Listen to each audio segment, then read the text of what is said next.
There's something buried beneath the Greenland ice. Nuclear waste, left behind decades ago, and it was never meant to be found. Most conspiracies are uncovered by whistleblowers, leaked documents, secret recordings. But this one? It is emerging because the ice itself is melting. In the late 1950s, a small Arctic research base appeared on the frozen expanse of Greenland. To the public, it was a marvelous science, a feat of engineering, a place for scientists to study ice, snow, and survival in extreme conditions. But beneath the surface, literally, something far more ambitious was planned. Something that could have changed the balance of power during the Cold War. By the end of this episode, we'll trace the story from the polished public narrative to what Denmark believed it was approving, to the shocking reality of what the U.S. Army had actually planned. This isn't a theory. It's a conspiracy that was real, and it's been frozen in silence until now. This is Project Iceworm, the conspiracy that was real.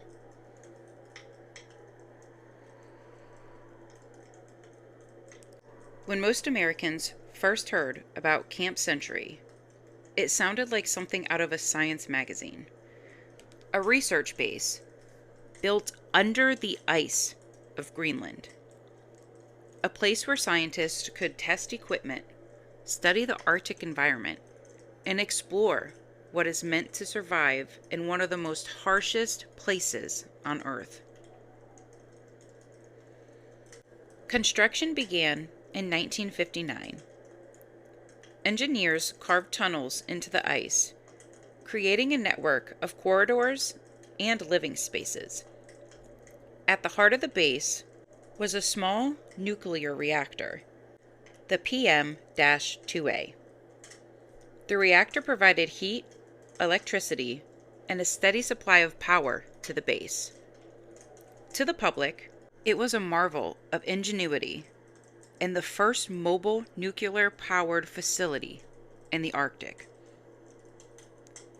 Magazines featured glossy photos of smiling scientists bundled in parkas, climbing ladders into ice tunnels, inspecting scientific equipment. Newsreels showed engineers walking across snowfields, drilling cores from the ice. Every story reinforced a simple narrative. America was innovating, exploring, and pushing the boundaries of science for the good of all. And it worked. People believed it. The story fit neatly into the optimism of the Cold War era. Americans were encouraged to trust in progress, in government engineering, in the idea that science could solve any problem, even surviving in a frozen wasteland.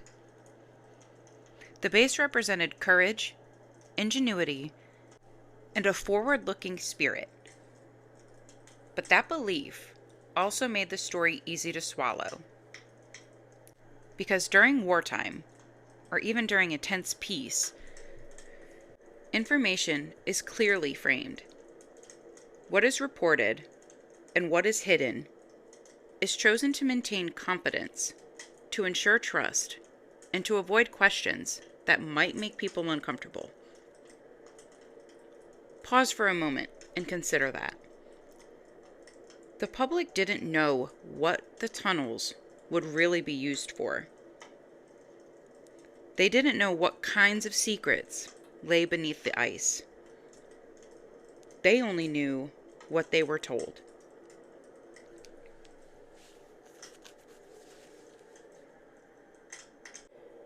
To understand the secrecy surrounding Project Iceworm, We need to step back and look at Greenland, not just as ice and snow, but as a territory of the Kingdom of Denmark. During the Cold War, Denmark maintained a careful balance. The country wanted to remain neutral, cautious, and diplomatic, while still cooperating with the North Atlantic Treaty Organization. Greenland, vast and sparsely populated, became a strategic point in this delicate balance. Its location made it a perfect spot for Arctic research, and unbeknownst to Denmark, for much more. When the United States proposed building Camp Century, Denmark was informed that it would be a scientific research base. Their consent was granted for a temporary presence, focused on studies of ice, geology, and Arctic living conditions.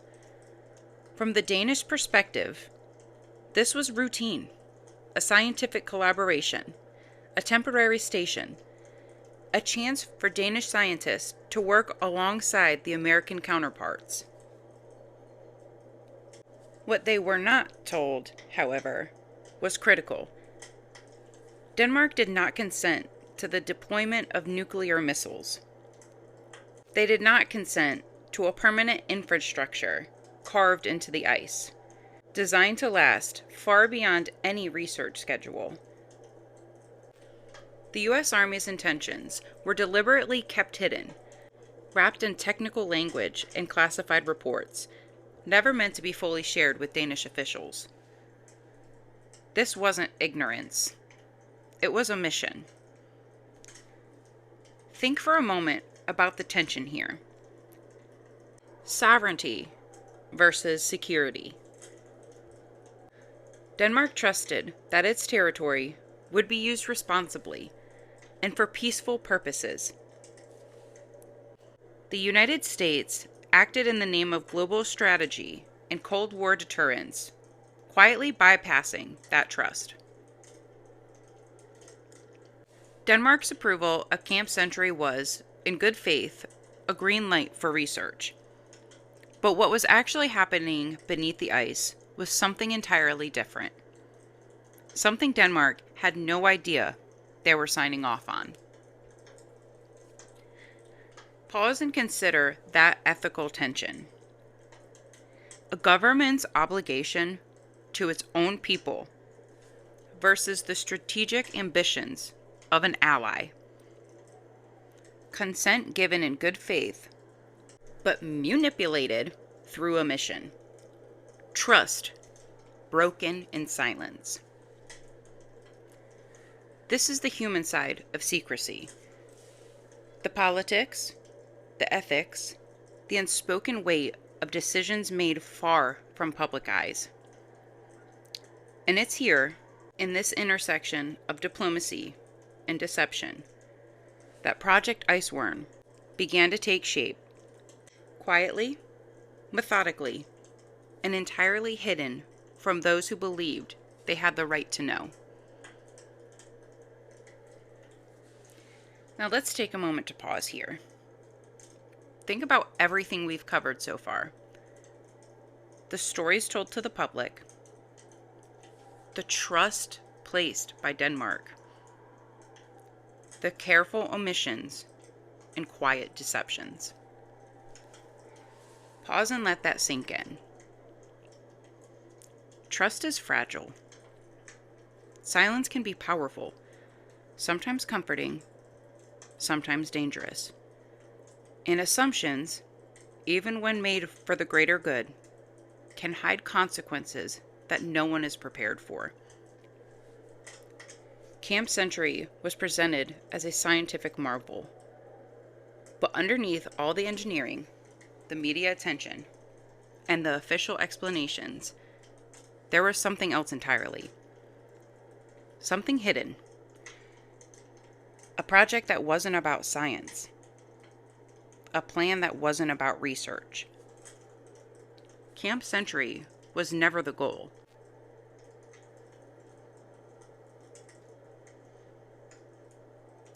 Beneath the ice, the truth was far more ambitious than anyone had been told. The U.S. Army's plan wasn't just to study glaciers or test Arctic survival. It was called Project Iceworm, and its purpose was staggering: to build a network of tunnels under the Greenland ice sheet, tunnels that could house hundreds of nuclear missiles, mobile and hidden from the world. Imagine it: vast corridors carved into the ice, stretching for thousands of miles. Living quarters, maintenance bays, and storage facilities, all engineered to withstand the shifting ice above. Camp Century, the research base, was only the prototype. It was a small section of a much larger system, designed to see if such an impossible feat could ever work. Missiles were meant to move through these tunnels, hidden from satellites and spy planes. They could be repositioned at will, ready to strike if necessary, while the ice itself acted as a natural shield. The design was clever, terrifying, and completely secret. Greenland wasn't chosen by accident. Its location gave the United States a direct advantage in the Cold War. From Greenland, missile ranges could cover strategic parts of the Soviet Union. The project promised mobility, invisibility, and power, far beyond what surface-based missile silos could achieve. Secrecy was essential. No public records, no press releases, no oversight that could leak the details. The Army needed a base that looked like science, while the tunnels beneath hid the real purpose: strategic dominance. This was not defensive. This was power, projected in one of the most audacious ways imaginable. And yet, the plan was also fragile, relying on ice as a foundation that was constantly moving, constantly unpredictable. Pause for a moment and consider the scale. Thousands of miles of tunnels, hundreds of missiles, hidden under the ice that no one expected to move. It was a marvel of engineering and a gamble against nature itself. And it worked, sort of. For a time, the tunnels held. The base functioned. Camp Century became a functioning Arctic community. Scientists and engineers lived, ate, and worked in the ice, unaware, or perhaps only dimly aware, of the full scope of what was really being tested around them. But it was never meant to be permanent.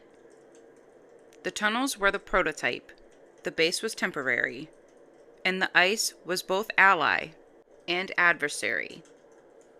Every corridor, every missile shaft, depended on frozen stability that could not last. Project Iceworm was a plan of immense ambition and quiet audacity, and it is the heart of this story. The audacity of hiding strategic weapons under ice, in plain sight, while the world only saw a research station. That is the essence of this conspiracy.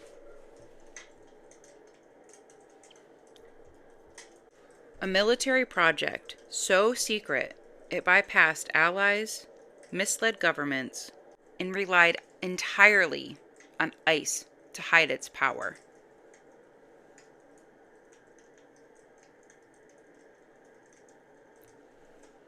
Project Iceworm was brilliant on paper. It was audacious, innovative, and terrifyingly clever. But brilliance does not always survive reality. The ice beneath Greenland is not static. It moves, slow, constantly, like a living thing. The tunnels and corridors carved into it were intended to be permanent, but the ice had its own plans. Over time, passages shifted, ceilings warped, and structural failures became inevitable. What engineers had considered solid ground turned out to be anything but. Internal assessments by the Army began to show the problem clearly. They documented walls buckling, tunnels collapsing, and machinery damaged by the relentless movement of ice. Even the nuclear reactor, the heart of Camp Century, required constant maintenance just to remain operational. The dream of this mobile missile network under the ice was slipping away. Not because of human error, but because nature refused to cooperate. By the mid-1960s, it was clear the plan could not succeed long term. Project Iceworm was abandoned, but true to form, it was done quietly. There was no announcement, no public explanation. Camp Century was simply left behind, fading from the news, leaving behind only rumors, photographs, and a very particular kind of science. Reflect on that for a moment. Ambition versus reality. Secrecy versus nature. The Army had attempted to bend the ice to its will, and the ice had won. It's a powerful lesson. Even in the height of Cold War strategy, even with nuclear power and engineering genius, there are forces that cannot be controlled. And sometimes, those forces preserve the truth better than any document, any whistleblower, or any public record could.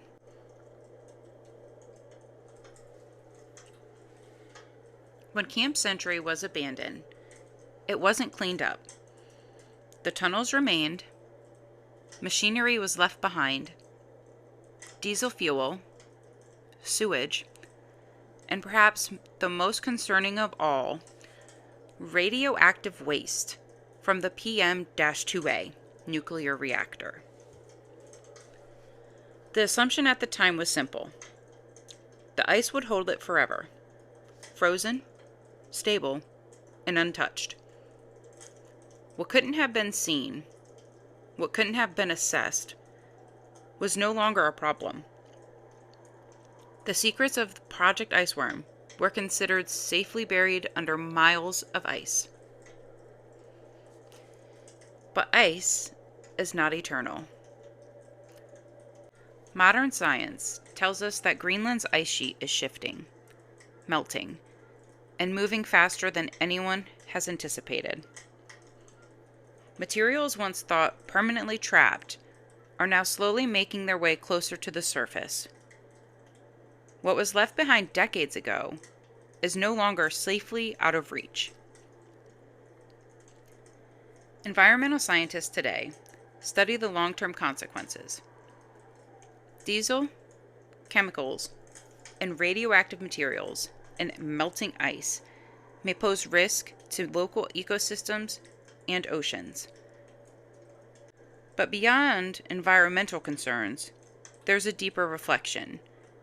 Decisions made in the 1950s without public knowledge, without transparency, are now affecting the present and shaping the future. Sit with that for a moment. This isn't meant to alarm. It's meant to reflect. Secrecy has a tail that stretches far beyond the intentions of those who bury it. Actions thought temporary, hidden, or inconsequential can ripple through decades, sometimes resurfacing in ways no one could have predicted. And that is what makes Project Iceworm so compelling and so unsettling. The base is gone, the tunnels are buried, but the consequences remain. The ice may shift, the truth may emerge, and history, as always, moves slowly. But it moves.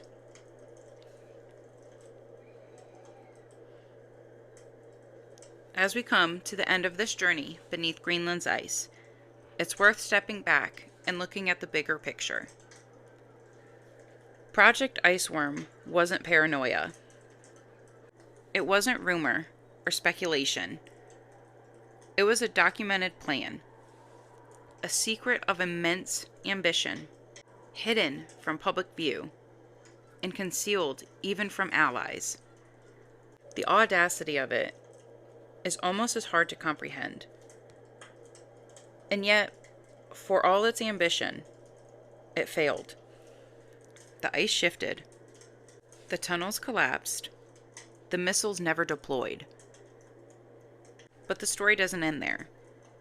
Because while some unthinkable plans never came to pass, other less visible, less dramatic ones did. And we are left to consider how many hidden projects, buried decisions, and classified strategies from history are still shaping the world around us. We tend to think that secrets can be buried forever, that time, distance, and ice can erase them.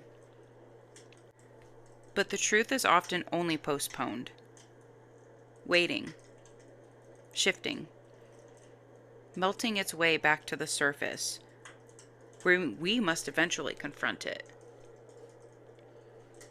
The story of Project Iceworm reminds us that secrecy has consequences, that ambition and deception, even when unseen, leave traces, and that sometimes the most dangerous secrets aren't buried. They're postponed. Before we close, I want to hear from you. Do you have family stories from the Cold War era? Maybe you or someone you know who worked on secret government projects or had a close call with something unexplained, something that was never fully acknowledged. I'd love for you to share those experiences with me. You can send them to hexes, haunts, and howls at gmail.com. Again, that's hexes, haunts, and howls, all one word, at gmail.com. All stories will remain anonymous. Your privacy is always respected here. Send them in, and your experiences may be featured in a future episode of Hexes, Haunts, and Howls. And with that, thank you for joining me today as we uncovered the frozen secrets of Project Iceworm. This has been our first episode of Stars, Stripes, and Secrets. Thank you for listening to Hexes, Haunts, and Howls. I'm your host, Cupcake. Until next time, stay sweet.